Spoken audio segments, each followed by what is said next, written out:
साल 2023 में कैमरे के सामने आंसू बहाते और अपनी एडीएम पत्नी ज्योति मौर्य पर धोखा देने का आरोप लगाते जिस शख्स को पूरी दुनिया ने देखा वो आलोक मौर्य एक बार फिर चर्चा में है।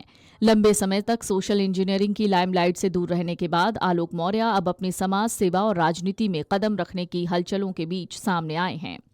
उन्होंने एक चौंकाने वाला खुलासा किया है। आलोक मौर्य ने बताया कि तमाम विवादों, अदालती लड़ाइयों और सोशल मीडिया ट्रोलिंग के बावजूद वो आज भी अपनी पत्नी ज्योति मौर्य से प्यार करते हैं और आखिरी सांस तक करते रहेंगे।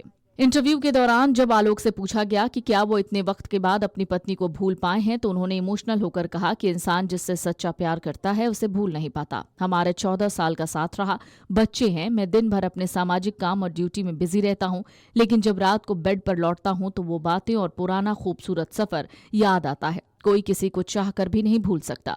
विवाद हर पति पत्नी में होते हैं, हमारे में थोड़े ज्यादा हो गए, लेकिन मैं उनसे आज भी प्यार करता हूं और अपनी आखिरी सांस तक करता रहूंगा। आलोक ने यह भी बताया कि शुरुआती दौर में उनके बीच बहुत गहरा प्यार था। उनके आंसू सिर्फ इसलिए निकले क्योंकि उनका बेहद करीबी रिश्ता टूट गया था।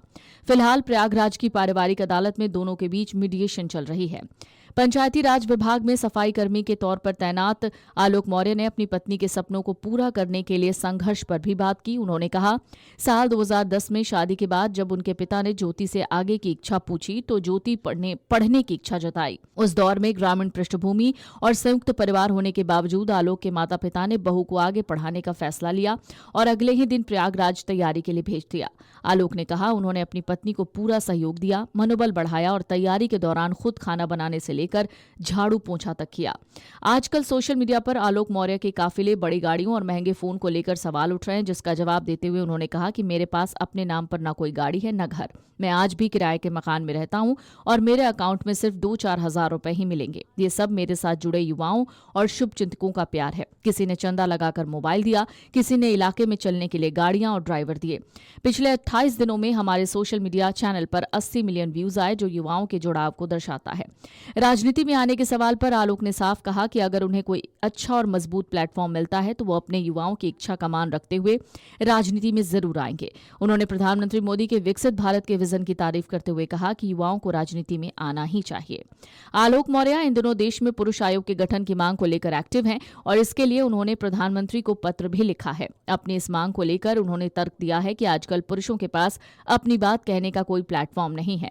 पारिवारिक विवादों के कारण कई बड़े पदों पर बैठे लोग, जैसे हाल ही में दिल्ली के न्यायाधीश या प्रतापगढ़ के पीसीएस अधिकारी, अवसाद में आकर गलत कदम उठा लेते हैं।